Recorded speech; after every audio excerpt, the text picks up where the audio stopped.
We have a long road ahead, both as we pursue this case through the criminal system and as we address the pain in the Louisville community. The most disrespected, unprotected, neglected person in America is the black woman. We must also do everything we can to prevent it from happening again. Who taught you to hate the texture of your hair, the color of your skin, the shape of your nose? Who taught you to hate yourself from the top of your head to the soles of your feet? Today, consistent with that view, I'm announcing that I will create a task force to review the process for securing, reviewing, and executing search warrants in Kentucky.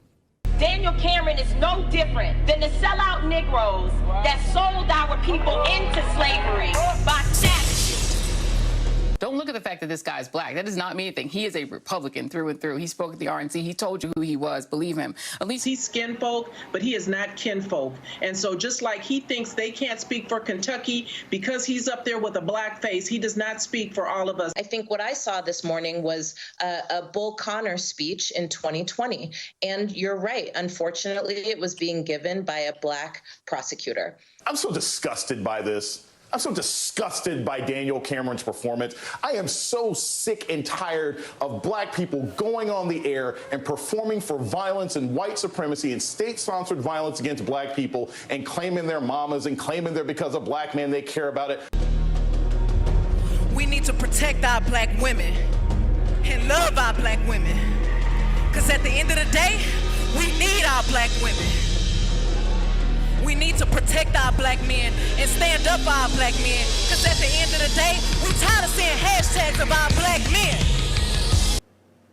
Well, look, Tucker, it is so unfortunate that because I have a different political philosophy and because in my role as the Attorney General and as the special prosecutor in the Breonna Taylor investigation, because I led with the facts and the truth and had that lead to the conclusion, somehow I've betrayed my race. It is repugnant.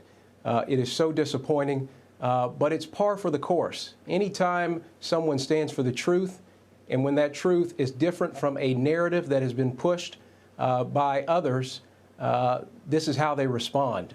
Hello, everybody, and welcome to the Wake Up Report. Megan Thee Stallion made her Saturday Night Live debut by lip-syncing her way through her song Savage. I don't understand. It's rap music. You're not singing. Why can't you just rap? It's just like talking. Or do a better job at lip-syncing, because it was a terrible lip-syncing job. But anyway, her bad lip-syncing was not the topic of discussion. What the topic of discussion is the absolute hand grenade she launched at Kentucky Attorney General Daniel Cameron over the Breonna Taylor case. And if there was any doubt about her personal feelings for Mr. Cameron, she made them known as matter-of-factly on her stage. Daniel Cameron is no different than those sellout Negroes that sold our people into slavery. And right now, Mr. Cameron's just catching all kinds of hell from the black community. So much so that he made a recent appearance on the Tucker Carlson show where he whined and boo-hooed about being a black man. I know who I am. I'm a black man. I'm a proud black man. And why are they picking on me? Instead of taking the fight to your own people, you go run to white people to comfort you and nurture you and give you a warm bottle and a cookie and put you to bed. Everything's going to be okay. You're part of the Republican Party. We'll protect you. Dude, you're like a sellout. That's what you are. You're a sellout. And so much so that he has been likened by a lot of people in black circles to Bull Connor. And all you have to do is look up Bull Connor, and you'll see why it is a horrible comparison, to say the least. Bull Connor, one of the most vicious, vilest, just a piece of racist trash that this country has ever produced. Bull Connor is probably known more so for his unleashing of fire hoses and tag dogs on peaceful protesters during the civil rights movement, and of course that action which was played out around the world kind of embarrass the United States into doing more for blacks in regards to their civil liberties and their civil rights. But I mean, he was a horrible, horrible person. It definitely would have been a Trump supporter if he was alive today. So when you're black and you get compared to somebody like that in regards to you selling out your people, that's a pretty serious accusation. What you should do is not run to white people to qualify your blackness. What you need to do is take the fight to your people, sit down and have a discussion. If Megan Thee Stallion called you out like that, it's up to you to call her out, sit down and talk about exactly what a sellout is. Now, I've been called a sellout by a lot of YouTube trolls. You know, it used to be way back when I first started because of my opinions and whatnot. You're an agent, you're a sellout, you're a coon, you're this, you're that. If that's what you want to call me, that's what you call me. But we're going to talk about why you think I'm a sellout. And usually what happens is when I give you the facts, you may not like how I report the facts, but you get facts from me. You don't get opinion.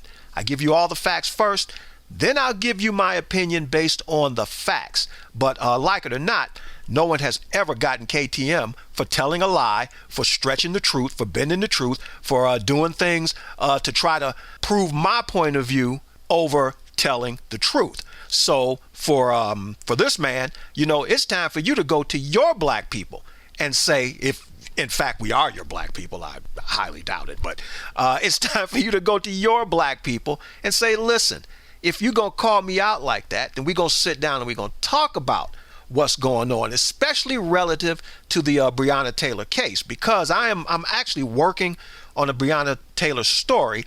And I'm going to tell you right now, you know, so there's a lot of you black folks ain't going to like what I'm going to say. But based on the truth, you can only come up with one logical conclusion. So, you know, once I get that show up, we'll find out whether or not, you know, I will return to the coon closet or the sellout closet or whatever closet he's hanging up in with the rest of the black sellouts in the Republican Party. So on the one hand, Megan Thee Stallion, who I definitely applaud for her social awareness, because she's definitely, and I like it when, you know, because, you know, they shaking the booty and showing off the cleavage and WAP songs and all that stuff aside, you know, it is refreshing when an artist or a person shows you that they are multidimensional as opposed to just viewing them in one way. So, and for me, that, you know, that is typically it. Let's just take like a gangster rapper, because, you know, I hate ghetto gangster garbage, but it's not what you talk about in a lot of ways. When you show some social awareness to what's going on around you, that tends to offset a lot of the stuff that maybe I don't like. You know, I may not like you talking about drugs. I may not like you talking about violence, glamorizing drugs and violence. But if you take the same drug and violence scenario and you apply a social context to it to let people know that you are aware of what's going on around you, it takes you out of that one-dimensional mold that a lot of you black men out there like to put yourselves in. Because as far as I'm concerned, if Megan Thee Stallion can call out Mr. Cameron for being a sellout based on his handling of the Breonna Taylor case, I can call a lot of you black male rappers out there, especially you rappers, a bunch of sellouts, because that's all you do is push death, drugs, violence, sex, irresponsibility. You push all that in the black community to make a buck off of the black community, to make a buck off of these kids who buy up all of that garbage that you promote. Why aren't you considered sellouts the way Mr. Cameron is considered a sellout? And that's where me and Miss Stallion kind of differ in regards to labeling somebody a sellout. So although Mr. Cameron could be labeled a sellout for a multitude of things, one thing he cannot be called a sellout for is looking at facts. Without getting into it too much, because I don't want to drift into Breonna Taylor, sometimes the facts just lead to an ugly truth. That's what happened in the Breonna Taylor case. Nobody is suggesting that this young lady deserved to die, but this young lady most definitely put herself in a situation where when this happened, the way it happened, everybody was at fault. It wasn't just the cops that were at fault. It wasn't the boyfriend who was at fault. It was the girlfriend who was at fault. Everybody was at fault in this situation. So aside from the one cop being charged for recklessly discharging his firearm, I think he shot up into somebody else's house, you really couldn't come back with a conviction on any of those cops because they did nothing wrong. It was all a misunderstanding that went horribly wrong. And as a result, Miss Taylor got killed, but by no means. And the facts showed that these cops did not do anything wrong in regards to how they handled being shot at before they returned fire. It is way too easy, as in Megan Thee Stallion's case, to attack her own, calling them sellouts relative to their handling of white cops, and you want white cops to be prosecuted so bad because a black woman got shot. But at the same time, you don't call out the sellouts in your own genre. You don't call out the sellouts in rap music. You don't call out those black male sellouts that brag and talk about killing and shooting and all of the things that are destructive to black communities. So it's kind of like when you point your finger at somebody else, the thumb points back at you. There aren't any or very few black people with any notoriety that have the guts to stand up and say what's going on in the black community. If Megan Thee Stallion says it, it carries way more weight than when I say it, but she knows if she were to do that, not only would she be labeled a sellout, but it would interrupt her money.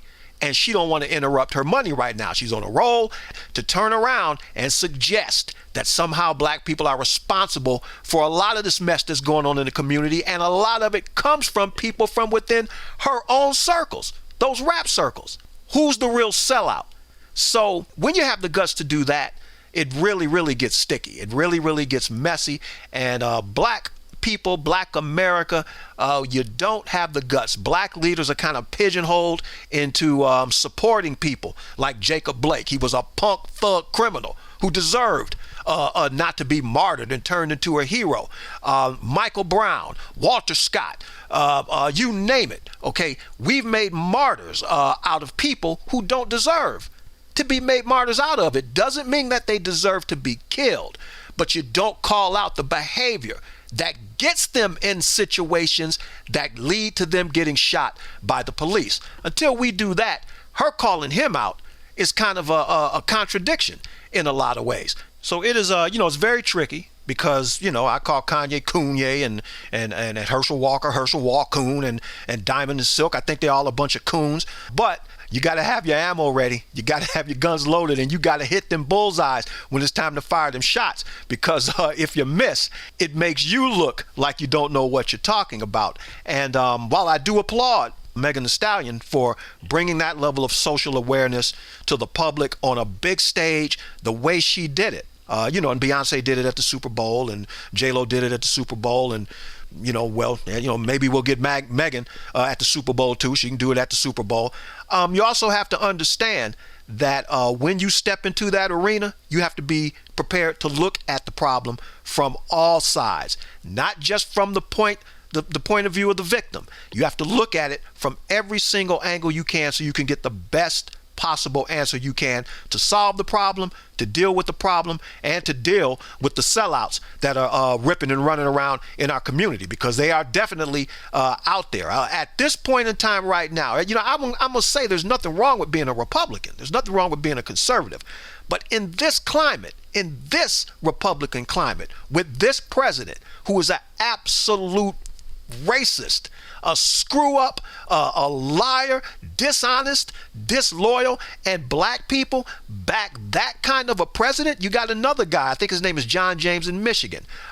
Recently, I stand behind our president 2,000%. With the kind of baggage that Donald Trump has brought to the White House, you stand behind him 2,000%. You goddamn right, you're a sellout. You're an absolute sellout. If that is what you look to for some kind of leadership as a black man. So I understand where you're coming from, Megan, but remember, that black woman that you say needs to be taken care of, I agree with that. That black man that you say needs to be taken care of, I agree with that. But remember, it was a black man The same black man that you think about and talk about being taken care of is the one that shot you in the foot a couple of months ago. This is KTM and the Wake Up Report saying, think a little bit. It will do wonders for you.